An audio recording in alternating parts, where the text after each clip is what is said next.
Bitcoin. First, they ignore you. What do you fear? Then they laugh at you. Yes, everyone's drinking the Kool-Aid, I think. Then they fight you. I have to say this, and I'll say it just once. Then you win. Governments cannot stop this innovation, and those that have tried have already failed.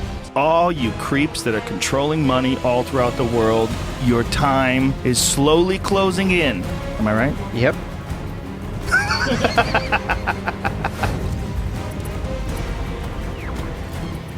If this is your first time here, make sure you subscribe and click on the bell so you don't miss any new videos. Ever since its inception, Bitcoin has been called many things. Bitcoin, for those of you who don't know, is an electronic online currency that was created in 2009. Bitcoin is better than currency in that you don't have to be physically in the same place. And of course, for large transactions, currency can get pretty inconvenient. Bitcoin is fundamentally different because in Bitcoin, you don't owe anyone anything and no one owes you anything. It is not a system based on debt. It is a system based on ownership. And no one can censor it, no one can seize it, no one can freeze it. In the press, it has been pronounced dead more than 300 times, and yet today it stands stronger than ever. When Bitcoin first launched in 2009 as a response to the financial crisis, it was considered a pipe dream for it to reach $1 per Bitcoin. Surprisingly, it only took 2 years for Bitcoin to reach parity with the US dollar. This happened 7 years ago, on February 9th, 2011. This was also the era of the now infamous 10,000 BTC Pizza. A Bitcoin was worth less than a penny when Laszlo Hunyadi first traded Bitcoin for pizza 9 years ago. $800 million. Yeah. So, okay, so let me just get this straight. You spend about $800 million on pizzas. Well, if you look at today's exchange rate. Are there nights you wake up like in a cold sweat where you think, I could have had $800 million if I hadn't bought those pizzas? I think thinking like that is not really good for me. Looking back, some of the comments from this period seem quite amusing today. In the early days, you know, I'd get phone calls from my buddies. Oh, hey man, I lost 10,000 Bitcoins because my computer blew up, right? Back then, one Bitcoin was less than a penny, right? So nobody cared. They lost $10. I don't care, right? And now 10,000 Bitcoins, that's $5 million. That's a big deal. Right? Meanwhile, devoted Bitcoin hodlers have been greatly rewarded in the following years as prices saw 3, 4, and even 5-figure sums. These early investors understood the value of Bitcoin's design and the fact that there could only ever be 21 million Bitcoin. Where does supply of Bitcoin come from? And are you sure the market doesn't get oversupplied? The supply of Bitcoin is determined algorithmically based on a geometrically declining supply function, meaning that in the beginning, every 10 minutes, 50 new Bitcoin are created. So every block, the heartbeat, 10 minutes, created 50 new Bitcoin. This Bitcoin is used as a reward in a game theory-based security model that ensures that every transaction is independently validated by completely anonymous actors who have to stake electricity as a guarantee of the security work they've done. And if they succeed in doing the security work of validating transactions correctly, they earn as a reward, based on a probabilistic return, that reward. 50 Bitcoin every 10 minutes. That's how currency is introduced into the economy. Every 4 years, it gets cut in half. As a system, it's designed to have a monetary policy that is purposefully deflationary and simulates the issuance of precious metals. It gets harder and harder and harder to mine gold at greater and greater and greater cost. And Bitcoin is the same. The idea being that less and less is issued over time. If you follow that geometric curve, at some point you reach the end. In the year 2141, Bitcoin is no longer issued. 21 million coins is the asymptotic cap. That is part of the protocol. It is an unchangeable part of the protocol, and it is a rule enforced by every system that participates in the Bitcoin network. On the other hand, the supply of dollars in the world is in the tens of trillions, and the number is ever expanding. Bitcoin's supply is set in stone. Its emission rate is predetermined. Its accounting is transparent and publicly verifiable. It's outside the control of any government or central authority. Bitcoin is unlike anything the world has ever seen. It is the Internet of Money that has appreciated over 84,000% against the US dollar over the past 7 years. And so that's another reallocation of trillions of dollars. Bitcoin and things like it is the equivalent of the red pill. We are entering a completely world of uncharted water right now. Have you made any investments in Bitcoin? So I personally own Bitcoin in my hedge fund, I own Bitcoin in my fund, I own Bitcoin in my private account. It is a huge deal. It's a huge, huge, huge deal. Because what you're talking about right now is for the next 3 to 5 years, an unbelievably better store value. It is gold 2.0. The value of gold that hedges the world economy about $9 trillion, $1,300 an ounce, of which only $100 to $150 is the actual production value. So all the rest of it is imputed, where Lena, you and I have decided that it's worth $1,300 an ounce. Well, guess what? I can do the same thing with Bitcoin, except now I can do it outside the purview of every single government. It's being used everywhere where you would think it would be used. Russia, Iran, Iraq, Egypt, Venezuela, Argentina, everywhere where you have currency pressure, everywhere where you want to basically shield your assets. And then after that, it'll probably become a payment mechanism. So in all of these three industries, you're talking about trillions of dollars up for grabs. Up for grabs! Right now, world governments are all trying to figure out what's going on with cryptocurrencies. If you think about it, it challenges a lot of the government's power. Throughout history, currency has always been in control by governments and used as a method of control. Bitcoin represents a way of removing power from governments, and no smart government would let go one of their control methods without a fight. And that's what we're seeing right now. Some of the most powerful people in the world are slowly starting to attack Bitcoin and other digital assets. One of the main functions of government is to create currency. Bitcoin is successful only because of its potential for circumvention, lack of oversight. So it seems to me it ought to be outlawed. We ought to just go back to what we always have had, and this is just a bubble. About 5 years ago, we asked Charlie Munger, we were sitting right there, what he thought of Bitcoin, and he said, rat poison. Back then it was about $100+ per Bitcoin. Today it's 9,000. Is it still rat poison? Well, probably rat poison squared. We should be prohibiting cryptocurrencies. They disempower the federal government. But it's already too late. The genie is out of the bottle. They are quickly realizing that this is a global phenomenon that is immune to traditional attempts of currency manipulation. Yet, we can already see some government entities give way to this new innovative technology.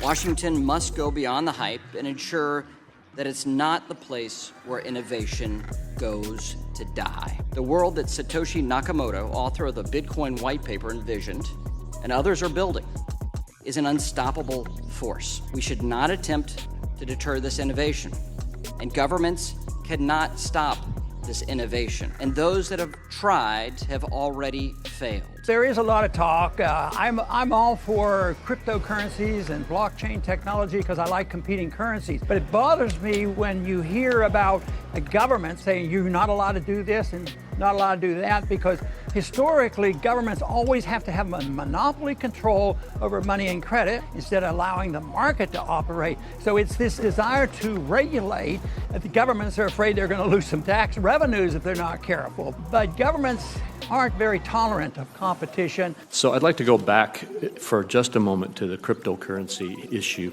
To return to the question that Senator Perdue had asked you about the impact of a cryptocurrency system on our reserve currency. If a cryptocurrency system were to become prevalent throughout the globe, would that diminish or remove the need for a reserve currency in the traditional sense? I think that things like that are possible, but we really haven't seen them. We haven't seen widespread adoption. I mean, Bitcoin is a good example. Really, almost no one uses Bitcoin for payments.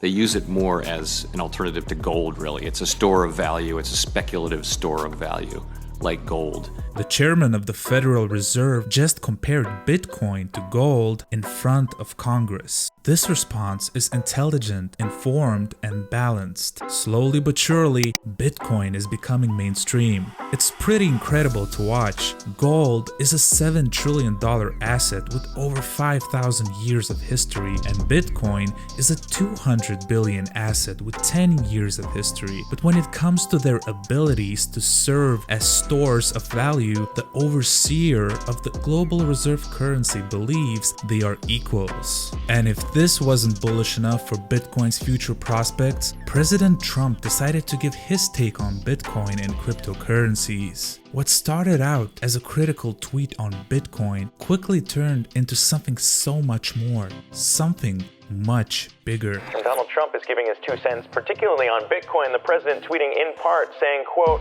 "I am not a fan of Bitcoin and other cryptocurrencies which are not money and whose value is highly volatile and based on thin air. Unregulated crypto assets can facilitate unlawful behavior, including drug trade and other illegal activity." A tweet from the President of the United States will be viewed and talked about by millions of people and could ultimately become the global red pill moment that actually exposes the underlying flaws of the current monetary system while highlighting the benefits of Bitcoin.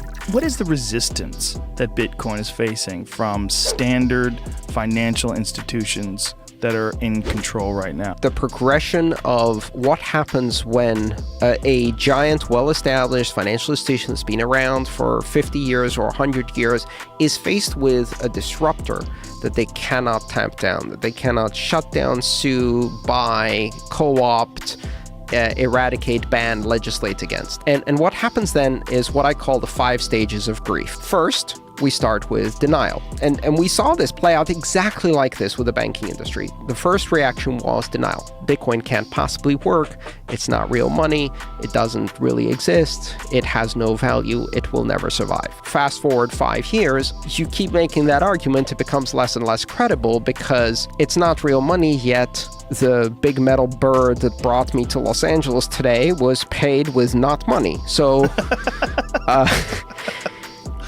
you can claim it's not money all day long, and I've been living on it for 3 years, which kind of undermines the argument. If I earn it and I spend it and people give me rides in big metal birds, it's money. Trump's poorly thought out critiques seem to have backfired in a major way. In fact, Trump's attack on crypto could have the opposite effect and become the unexpected catalyst that ends up pushing Bitcoin's price to new heights. Yeah, I think on balance it's a positive because, cryptocurrencies and Bitcoin really are in the main stage now. Congress, the Fed, the president weighing in. It's very surprising. A year ago, I wouldn't have imagined it. But more importantly, it's going to force everybody who's not involved, and remember, a very small percentage of the world actually cares about crypto and Bitcoin. It's going to force the other 98% of the world to think about what it means, and so it's going to be, I think, an overall positive.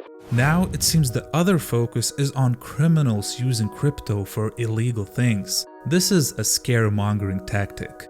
The reality is that US dollars are used for crimes much more often than Bitcoin. Just don't expect your government to tell you that. Denial only works for a while. Then they go into anger. It's the money of terrorists, criminals, and the unsavory elements of this world. And they've tried to do this again and again and again. They did it with the internet, right? The internet, when it first came out, you heard this media narrative, it sells papers. It didn't sell clicks at the time because they were doing it about the internet, but it sells papers, which is the idea that the internet is a haven of crooks and fraudsters and terrorists. Yes, criminals use advanced technology. Criminals use the most advanced technology they can get their hands on because they're in a very highly competitive, high margin, high risk business. Criminals wear shoes to run away from bank heists. Criminals drive cars to get away from bank robberies. They use cell phones to coordinate with each other. They drink water so as not to die of dehydration. We're not going to ban all of those things, right? Every time they try that, you just turn around and say, oh, well, actually, the biggest money launderers of drugs in the world are HSBC, the Hong Kong Shanghai Banking Consortium. Inconvenient fact. Is that really the biggest money launderers in the world? Yes, they were caught money laundering $700 billion for the Sinaloa cartel over a period of 10 years. There's no doubt, the dollar is the most dominant currency in the world today, but to say that it is stronger than ever would be misleading, especially since it has lost more than 96% of its purchasing power since 1913. In other words, the world's reserve currency experienced an average annual inflation rate of 3.14% over the last 100 years. The US dollar's inflation is a feature. The only predictable thing about the US dollar is that its purchasing power will continue to drop. The Bitcoin blockchain was created in part to address this historical weakness. Well, it's so confusing for anyone as it is when you get into the issue of what is money and where's money coming from, and how does the Federal Reserve, how does the government, how does anybody create more money? How do you print more money? And if you are printing more money, where's it coming from and what is it? It used to be gold. It used to be the gold standard. It used to be if you had $1, it was $1 worth of gold. It was a note that was worth $1 worth of gold. Yes. That made sense. And that stopped, it first stopped in 1936, I believe, Bretton Woods Agreement, and then it stopped completely in 1971 when Nixon closed the gold window. He basically said, if anyone comes to your bank and gives you $1 silver dollar or $1 gold dollar and says, I want my silver, you say no, and basically defaulted on the backing of US dollars by gold. Since the dollar is inherently designed to lose value over time, keeping your hard-earned money in fiat currency absolutely guarantees that at least 3% of your wealth will evaporate every year. It's no wonder that Bitcoin is gaining a foothold in countries with capital controls like Venezuela, where paper money is now virtually worthless. Today, you need this amount of money to buy this cup of coffee. The inflation has been so out of control in Venezuela in recent years. When you look at Bitcoin price predictions and hear prices like $100,000, $1 million, or even $10 million per Bitcoin, you might be left shaking your head. That is unless you understand the consequences of printing infinite amounts of money, or in other words, a term known as quantitative easing. The easy money, not just here in the United States, but we did see the Fed cutting rates, is the rocket fuel that will fuel the rise of Bitcoin. Yep. Explain what you mean. So look, whenever we get to recessive periods or kind of slowing growth, central banks have two tools, right? They can cut interest rates and they can print money, quantitative easing. And so when they do both of those things, it usually takes anywhere between 6 to 18 months to actually feel the effect of those tools. And what it's going to do is it's going to coincide with the Bitcoin halving, cutting rates, printing more money. Systematic structure of Bitcoin is going to lead to higher prices for Bitcoin over a long period of time. Okay, so there's plenty of money already sloshing around in the global economy, but to your point, as central banks, including the Federal Reserve, ease, there's going to be more and more money in the system. So on the one hand, you've got cash in the system, the ordinary, the fiat currency system, increasing at the same time as you've got effective supply of Bitcoin reducing. You're arguing here that will mean the price rises. Look at gold, right? So since we got off the gold standard in the United States, gold's gone up about 40x, right? So there's the argument that gold actually appreciated in value. The other argument is that actually the dollar has depreciated against gold, right? So there's a debasing of the currency that happens. And so as we cut interest rates and print more money, we're debasing our currency. Your price target is $100,000 over 2.5 years. That's a long way up. Yeah, well, look, in 2017, Bitcoin went up 20x, right? So it's a hyper volatile asset. We've seen it go up 20, 30, 50x at times. We've also seen it draw down over 80% now 3 times. And so we think now from about $10,000 where it sits today, it's a pretty conservative estimate to see it hit $100,000 in the next 2.5 years. Today, interest rates are at historic lows. The Federal Reserve and other central banks have shown that they will continue to not only print more money to prop up the financial system, but are also open to negative interest rates as well. Therefore, the question is when, not if, all this newly created money will trigger hyperinflation. So how can anyone hope to preserve value with this kind of inflation in place? Bitcoin offers an exit strategy from the continually expanding fiat money supply. What's really astonishing is that I'm talking about the greatest experiment in money started in 2008, 2009. And this great experiment is completely unprecedented in the history of money. And I'm not talking about Bitcoin.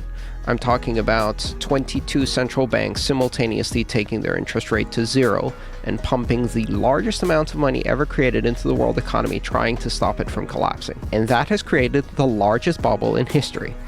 And the weird thing is that most people are not even aware. And then we have the other little monetary experiment, which is, hey, money on the internet with a controlled issuance. Only a certain amount of the money is created. It's controlled by a mathematical formula. You can't make more. And as a result, it's got a stable supply. It's sound money. And it cannot be manipulated by governments or banks. Almost 85% of all Bitcoin have already been created. After the final Bitcoin is mined, the system will produce no more. The trend is obvious, and at this point, it appears to be inevitable. If Bitcoin is able to sustain use over a long enough period of time, it will have a chance to become the most notable deflationary currency unit since gold. You see, unlike traditional money, Bitcoin is not susceptible to warrantless hidden inflation and is not controlled by a central authority. So when the economy collapses due to a mishap on the part of central bankers, Bitcoin will see a massive capital inflow. We can see that the constant stream of newly printed money will eventually lead to Bitcoin hitting a market cap of 100 trillion as the dollar prints up its price. Bitcoin is a black hole for fiat. This is a self-fulfilling prophecy, a catalyst that will eventually make Bitcoin the true global reserve currency. If you made it to the end of this video, let me know in the comments if you're bullish or bearish on Bitcoin in 2019. Also, make sure you subscribe and like this video. Thanks for watching, and I'll talk to you later.